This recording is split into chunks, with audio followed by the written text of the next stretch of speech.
जय श्री राधे कृष्ण। आइए आज आप सब सुनेंगे श्री सत्यनारायण व्रत की कथा। जो भी भक्त प्रत्येक पूर्णिमा तिथि के दिन भगवान सत्यनारायण का पूजन करते हैं, कथा श्रवण करते हैं, इससे भगवान सत्यनारायण अति प्रसन्न होते हैं।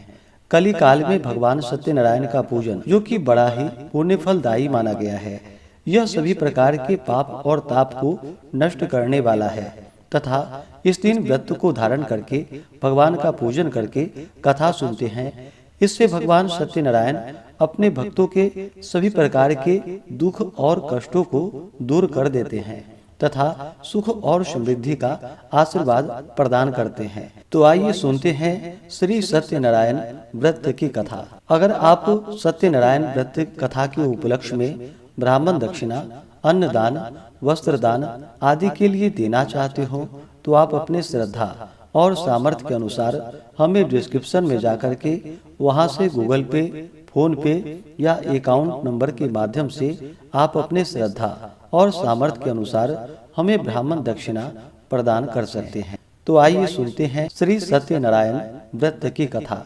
तो बोलिए प्रेम से श्री सत्यनारायण स्वामी की जय, भगवान विष्णु की जय, माता लक्ष्मी की जय, सर्वदेवी देवता की जय। श्री सत्यनारायण व्रत कथा पहला अध्याय।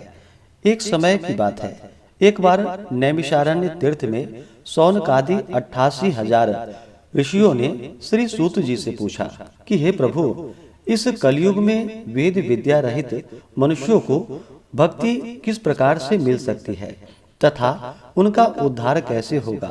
हे मुनि श्रेष्ठ, कोई ऐसा तप बतलाइए जिससे थोड़े समय में ही पुण्य मिल पाए और मनोवांछित फल भी मिल जाए। इस प्रकार की कथा सुनने की हम इच्छा रखते हैं। सर्व शास्त्रों के ज्ञाता श्री सूत जी बोले कि हे वैष्णवों में पूज्य, आप सभी ने प्राणियों के हित की बात पूछी है, इसलिए मैं एक ऐसे श्रेष्ठ व्रत को आप लोगों को बतलाऊंगा जिसे नारद जी ने लक्ष्मी नारायण जी से पूछा था और लक्ष्मीपति ने मुनि श्रेष्ठ नारद जी से कहा था। आप सब इसे ध्यान से सुनिए। एक समय की बात है, योगी राज नारद जी दूसरे की हित की इच्छा के लिए अनेकों लोकों में घूमते हुए मृत्यु लोक में आ पहुंचे।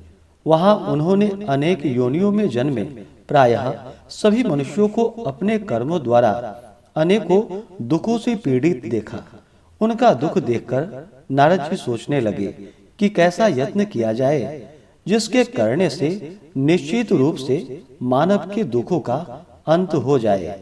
इसी विचार पर मनन करते हुए वह विष्णु लोक में गए। वहां वह देवों के इष्ट नारायण की स्तुति करने लगे, जिनके हाथों में शंख, चक्र, गदा और पद्म थे, गले में वरमाला पहने हुए थे।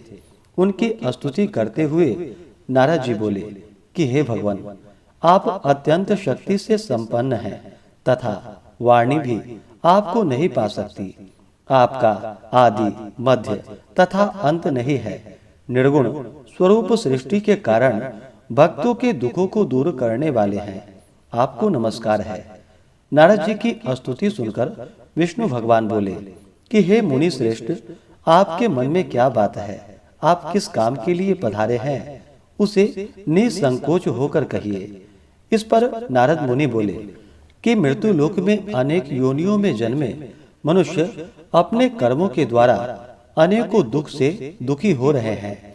हे नाथ, आप मुझ पर दया रखते हैं तो बतलाइए कि वो मनुष्य थोड़े प्रयास से ही अपने दुखों से कैसे छुटकारा पा सकते हैं। भगवान श्री हरि बोले कि हे नारद, मनुष्यों की भलाई के लिए तुमने बहुत ही अच्छी बात पूछी है, जिसके करने से मनुष्य मुंह से छूट जाता है। वह बात मैं आपसे कहता हूँ, उसे सुनो।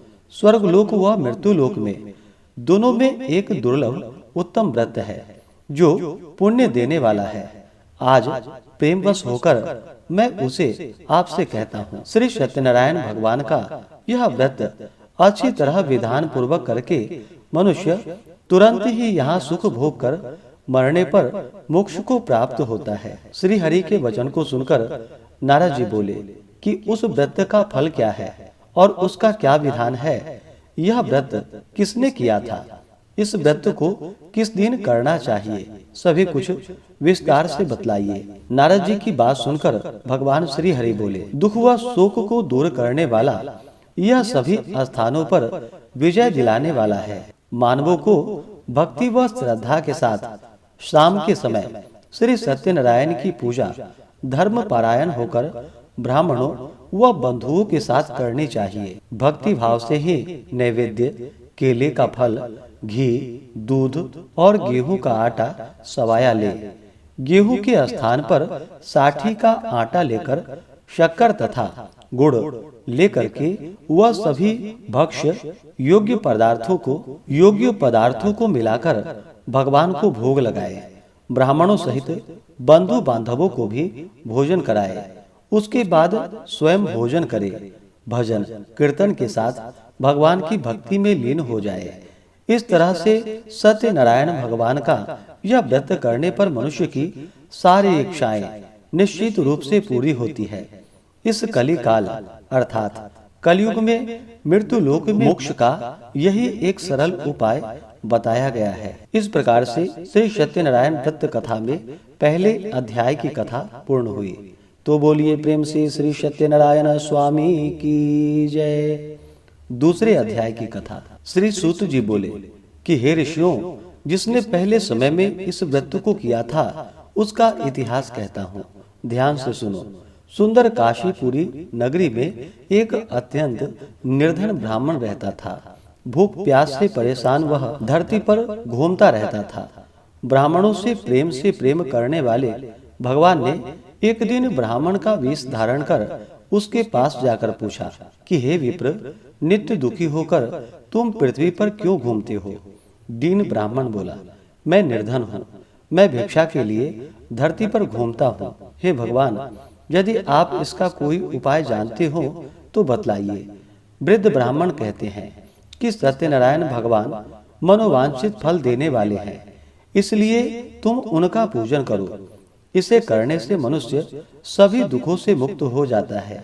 वृद्ध ब्राह्मण बनकर आए सत्यनारायण भगवान उस निर्धन ब्राह्मण को व्रत का सारा विधान बतलाकर अंतर ध्यान हो गए। ब्राह्मण मन ही मन सोचने लगा कि जिस व्रत को वृद्ध ब्राह्मण करने को कह गए हैं, मैं उसे जरूर करूंगा।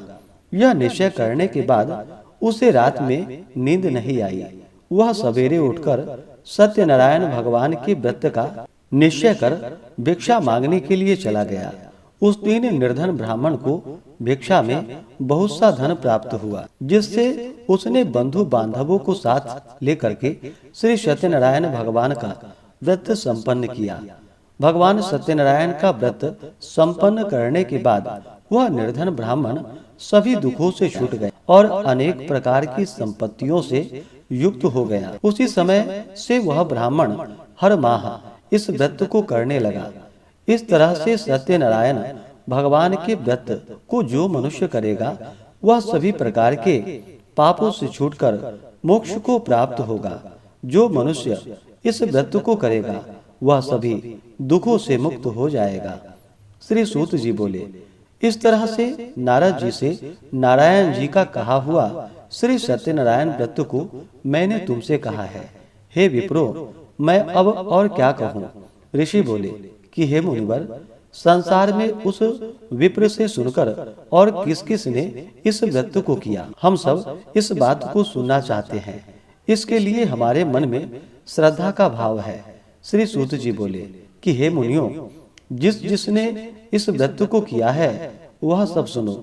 एक समय वही विप्र धन व ऐश्वर्य के अनुसार अपने बंधु बांधवों के साथ इस व्रत को करने को तैयार हुआ। उसी समय एक लकड़ी बेचने वाला बूढ़ा आदमी आया और लकड़ियां बाहर रखकर अंदर ब्राह्मण के घर में गया।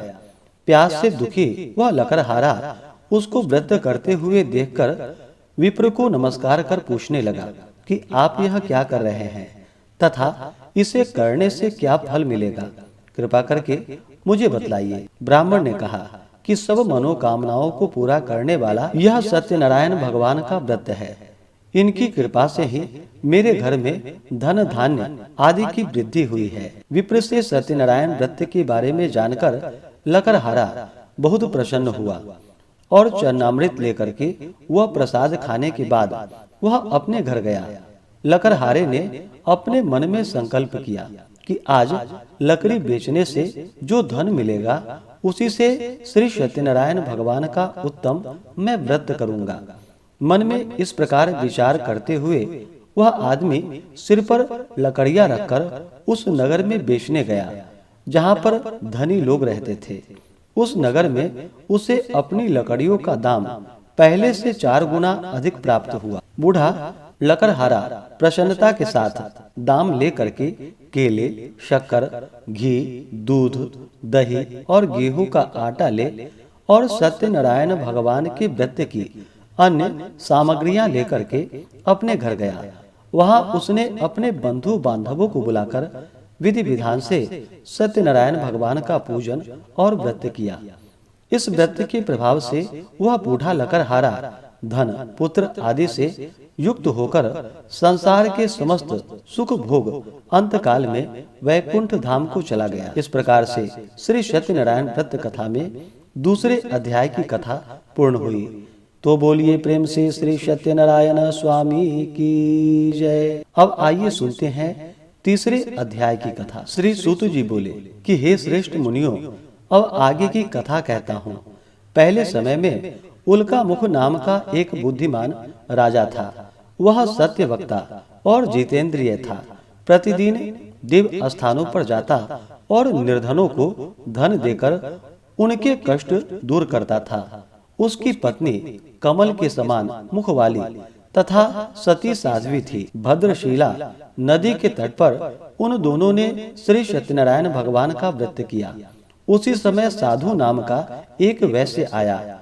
उसके पास व्यापार करने के लिए बहुत सा धन भी था। राजा को व्रत करते देखकर वह विनय के साथ पूछने लगा कि हे राजन, भक्ति भाव से पूर्ण होकर आप यह क्या कर रहे हैं?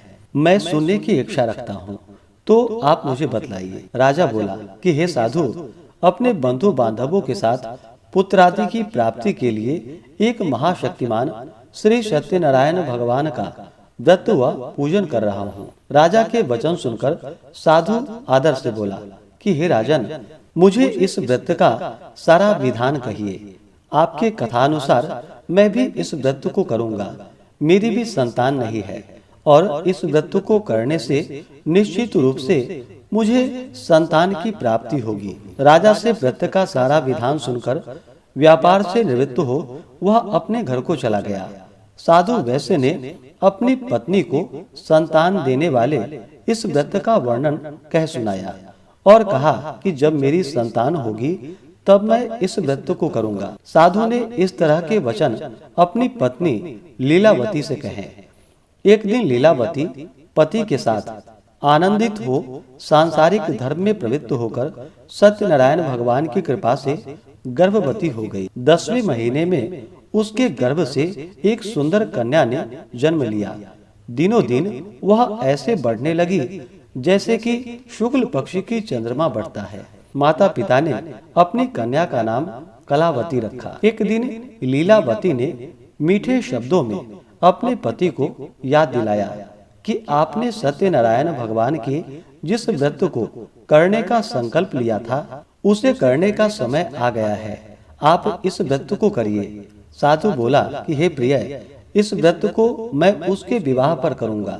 इस प्रकार अपनी पत्नी को आश्वासन देकर वह नगर को चला गया। कलावती पिता के घर में वृद्धि को प्राप्त हुई और दिनों दिन बढ़ने लगी।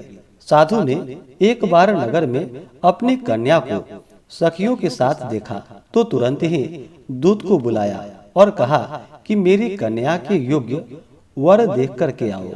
साधु की बात सुनकर दूत कंचन नगर में पहुंचा और वहां देखभाल कर लड़की के सुयोग्य वणिक पुत्र को ले आया। सुयोग्य लड़के को देखकर साधु ने अपनी बंधु बांधवों को बुलाकर अपनी पुत्री का विवाह कर दिया। लेकिन दुर्भाग्य की बात यह थी कि उसने अभी भी सत्यनारायण भगवान का व्रत नहीं किया। इस पर श्री सत्यनारायण भगवान क्रोधित हो गए और श्राप दे दिया कि साधु को अत्यधिक दुख की प्राप्ति हो। अपने कार्य में कुशल साधु बनिया जमाई को लेकर समुद्र के पास स्थित होकर रत्नासारपुर नगर में गया। वहां जाकर दामाद ससुर दोनों मिलकर चंद्रकेतु राजा के नगर में व्यापार करने लगे। एक दिन भगवान सत्यनारायण की माया से एक चोर राजा का धन चुराकर भाग रहा था। उसने राजा के सिपाहियों को अपना पीछा करते देख चुराया हुआ धन वहां रख दिया जहां पर साधु अपने जमाई के साथ ठहरा हुआ था। राजा के सिपाहियों ने साधु वैश्य के पास राजा का धन पड़ा देखा तो वह ससुर जमाई दोनों को बांधकर प्रसन्नता के साथ राजा के पास ले गया और कहा कि उन दोनों चोरों को हम पकड़कर ले आए हैं, आप आगे की कार्यवाही कीजिए। राजा की आज्ञा से उन दोनों को कठिन कारावास में डाल दिया गया और उसका सारा धन भी उससे छीन लिया गया। श्री सत्यनारायण भगवान से श्राप से साधु की पत्नी भी बहुत दुखी हुई। घर में जो धन रखा था उसे चोर चुरा कर ले गए। शारीरिक तथा मानसिक पीड़ा व भूख प्यास से अति दुखी हो अन्न की चिंता में कलावती घूमने के लिए एक ब्राह्मण के घर में गई। वहां उसने श्री सत्यनारायण भगवान का व्रत होते देखा, फिर कथा भी सुनी। वह प्रसाद ग्रहण कर रात को घर वापिस आई। माता ने कलावती से पूछा कि हे पुत्री, अब तक तुम कहाँ थी, तेरे मन में क्या है? कलावती ने अपनी माता से कहा कि हे माता, मैंने एक ब्राह्मण के घर में श्री सत्यनारायण भगवान का व्रत देखा है। कन्या के वचन सुन लीलावती भगवान के पूजन के लिए तैयार होने लगी। लीलावती ने परिवार व बंधुओं सहित सत्यनारायण भगवान का पूजन और व्रत किया और उनसे वर मांगा कि मेरे पति तथा जमाई शीघ्र घर आ जाएं। साथ ही यह भी प्रार्थना की कि हम सब का अपराध क्षमा करे। श्री सत्यनारायण भगवान इस व्रत से संतुष्ट हो गए और राजा चंद्रकेतु को सपने में दर्शन देकर कहा कि हे राजन, तुम उन दोनों वैश्यों को छोड़ दो और तुमने उनका जो धन लिया है उसे वापिस कर दो। अगर ऐसा नहीं किया तो मैं तुम्हारा धन, राज्य व संतान सभी को नष्ट कर दूंगा। राजा को यह सब कहकर वह अंतर ध्यान हो गए। प्रातः काल सभा में राजा ने अपना सपना सुनाया, फिर बोले कि वणिक पुत्रों को कैद से मुक्त कर सभा में ले आओ। दोनों ने आते ही राजा को प्रणाम किया। राजा मीठी वाणी में बोला कि हे महानुभावों, भाग्यवश ऐसा कठिन दुख तुम्हें प्राप्त हुआ है, लेकिन अब तुम्हें कोई भय नहीं है। ऐसा कहकर राजा ने उन दोनों को नए वस्त्र आभूषण भी पहनाए और जितना धन लिया था उसका दुगुना धन वापिस कर दिया। दोनों वैश्य अपने घर को चल दिए। इस प्रकार से श्री सत्यनारायण व्रत कथा में तीसरे अध्याय की कथा पूर्ण हुई। तो बोलिए प्रेम से श्री सत्यनारायण स्वामी की जय। अब सुनते हैं चौथे अध्याय की कथा। श्री सूत जी बोले, वैश्य ने मंगलाचार कर अपनी यात्रा आरंभ की और अपने नगर की ओर चल पड़ा। उसके थोड़ी दूर जाने पर एक दंडी वेशधारी श्री सत्यनारायण ने उससे पूछा कि हे साधु, तेरी नाव में क्या है? अभिमानी वणिक हंसता हुआ बोला कि हे दंडी, आप क्यों पूछते हो? क्या धन लेने की इच्छा है? मेरी नाव में तो बेल व पत्ते भरे हुए हैं। वैश्य के कठोर वचन को सुनकर भगवान बोले कि तुम्हारा वचन सत्य हो। दंडी ऐसे वचन कहकर वहां से दूर चले गए। कुछ दूर जाकर समुद्र के किनारे बैठ गए। दंडी के जाने के बाद साधु वैश्य ने नित्य क्रिया के पश्चात नाव को ऊंची उठते हुए देखकर अचंभा माना और नाव में बेल पत्ते आदि देखकर वह मूर्छित होकर जमीन पर गिर पड़ा। मूर्छा खुलने पर वह अत्यंत शोक में डूब गया। तब उसका दामाद बोला कि आप शोक न मनाएं, यह दंडी का श्राप है, इसलिए हमें उनकी शरण में जानी चाहिए, तभी हमारी मनोकामना पूरी होगी। दामाद की बात को सुनकर वह दंडी के पास पहुंचा और अत्यंत भक्ति भाव नमस्कार करके बोला कि मैंने आपसे जो जो असत्य वचन कहे थे उसके लिए मुझे क्षमा कीजिए। ऐसा कहकर महान शोकातुर हो वह रोने लगा। तब दंडी भगवान बोले कि हे वणिक पुत्र, मेरी आज्ञा से बार बार तुम्हें दुख प्राप्त हुआ है, तू मेरी पूजा से विमुख हुआ है। साधु बोला कि हे भगवान, आपकी माया से ब्रह्मा आदि देवता भी आपके रूप को नहीं जानते, तब मैं अज्ञानी कैसे जान सकता हूँ। आप प्रसन्न होइए। अब मैं सामर्थ्य के अनुसार आपकी पूजा करूंगा, मेरी रक्षा करो और पहले के समान नौका में धन भर दो। साधु वैश्य के भक्ति पूर्वक वचन को सुनकर भगवान प्रसन्न हो गए और उसकी इच्छा अनुसार वरदान देकर अंतर ध्यान हो गए। ससुर जमाई जब नाव पर आए तो नाव धन से भरी हुई थी। फिर वही अपने अन्य साथियों के साथ सत्यनारायण भगवान का पूजन कर अपने नगर को चल दिया। जब नगर के नजदीक पहुँचे तो दूत को घर पर खबर करने के लिए भेज दिया। दूत साधु की पत्नी को प्रणाम कर कहता है कि मालिक अपने दामाद सहित नगर के निकट आ गए हैं। साधु की पत्नी लीलावती ने बड़े हर्ष के साथ सत्यनारायण भगवान का पूजन कर अपनी पुत्री कलावती से कहा कि मैं अपने पति के दर्शन को जाती हूँ, तू कार्य पूर्ण कर शीघ्र आ जाना। माता के ऐसे वचन को सुनकर कलावती जल्दी में प्रसाद छोड़कर अपने पति के पास चली गई। प्रसाद की अवज्ञा के कारण श्री सत्यनारायण भगवान रुष्ट हो गए और नाव सहित उसके पति को पानी में डुबो दिया। कलावती अपने पति को वहां न पाकर रोती हुई जमीन पर गिर गई। नौका को डूबा हुआ देख वह कन्या को रोता देख साधु दुखी होकर बोला कि हे प्रभु, मुझसे तथा मेरे परिवार से जो भूल हुई उसके लिए क्षमा करे। साधु के दीन वचन को सुनकर श्री सत्यनारायण भगवान प्रसन्न हुए और आकाशवाणी हुई कि हे साधु, तेरी कन्या मेरी प्रसाद को छोड़कर आई है, इसलिए उसका पति अदृश्य हो गया है। यदि वह घर जाकर प्रसाद खाकर लौटती है तो उसे उसका पति अवश्य प्राप्त होगा। ऐसी आकाशवाणी को सुनकर कलावती घर पहुंची और प्रसाद खाकर फिर आकर अपने पति के दर्शन करती है।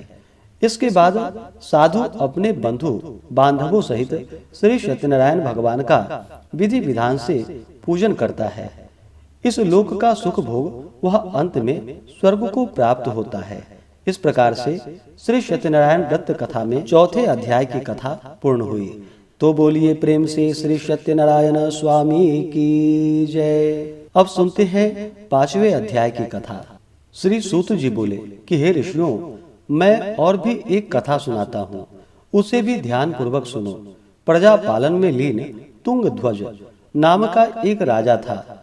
उसने भी भगवान का प्रसाद त्याग कर बहुत ही दुख प्राप्त किया। एक बार वन में जाकर वन्य पशुओं को मारकर वह बड़ के पेड़ के नीचे आया। वहां उसने ग्वालों को भक्ति भाव से अपने बंधुओं सहित सत्यनारायण भगवान का पूजन करते देखा। अभिमानवश राजा ने उन्हें देखकर भी पूजा स्थान में नहीं गया और ना ही उसने भगवान को नमस्कार किया। ग्वालों ने राजा को प्रसाद दिया, लेकिन उसने वह प्रसाद नहीं खाया और प्रसाद को छोड़कर वह अपने नगर को चला गया। जब वह नगर में पहुंचा तो वहां सब कुछ तहस नहस हुआ पाया, तो वह शीघ्र ही समझ गया कि यह सब भगवान ने ही किया है। वह दोबारा ग्वालों के पास पहुंचा और विधि पूर्वक पूजा करके प्रसाद खाया तो श्री सत्यनारायण भगवान की कृपा से सब कुछ पहले जैसा हो गया। दीर्घ काल तक सुख भोगने के बाद मरणोपरांत उसे स्वर्गलोक की प्राप्ति हुई। जो मनुष्य परम दुर्लभ इस व्रत को करेगा तो भगवान सत्यनारायण की अनुकंपा से उसे धन धान्य की प्राप्ति होगी। निर्धन धनी हो जाता है और अभय मुक्त हो जीवन जीता है। संतानहीन मनुष्यों को संतान सुख प्राप्त होता है और सारे मनोरथ पूर्ण होने पर मानव अंत काल में वैकुंठ को जाता है। सूत जी बोले, जिन्होंने पहले इस व्रत को किया है अब उसके दूसरे जन्म की कथा कहता हूँ। वृद्ध सतानंद ब्राह्मण ने सुदामा का जन्म लेकर मोक्ष की प्राप्ति की। लकड़हारे ने अगले जन्म में निषाद बनकर मोक्ष को प्राप्त किया। उल्का मुख नाम का राजा दशरथ होकर वैकुंठ को गए। साधु नाम के वैश्य ने मोर ध्वज बनकर अपने पुत्र को आरे से चीरकर मोक्ष को पाया। महाराज तुंग ध्वज ने स्वयंभू होकर भगवान में भक्ति युक्त हो कर्म करके मोक्ष को प्राप्त किया। इस प्रकार से श्री सत्यनारायण व्रत कथा में 5वें अध्याय की कथा पूर्ण हुई। तो बोलिए प्रेम से श्री सत्यनारायण स्वामी की जय, भगवान विष्णु की जय, माता लक्ष्मी की जय, सर्व देवी देवता की जय। इसी प्रकार से जो भी भक्त सच्ची श्रद्धा के साथ नियम और निष्ठा के साथ भगवान सत्यनारायण का पूजन करते हैं, व्रत रखते हैं, कथा श्रवण करते हैं, तो भगवान सत्यनारायण की कृपा से उनके सभी दुख व कष्ट दूर हो जाते हैं तथा सभी प्रकार के सुख और समृद्धि की प्राप्ति होती है। तो आशा करता हूँ कि यह कथा आपको अच्छा लगा हो।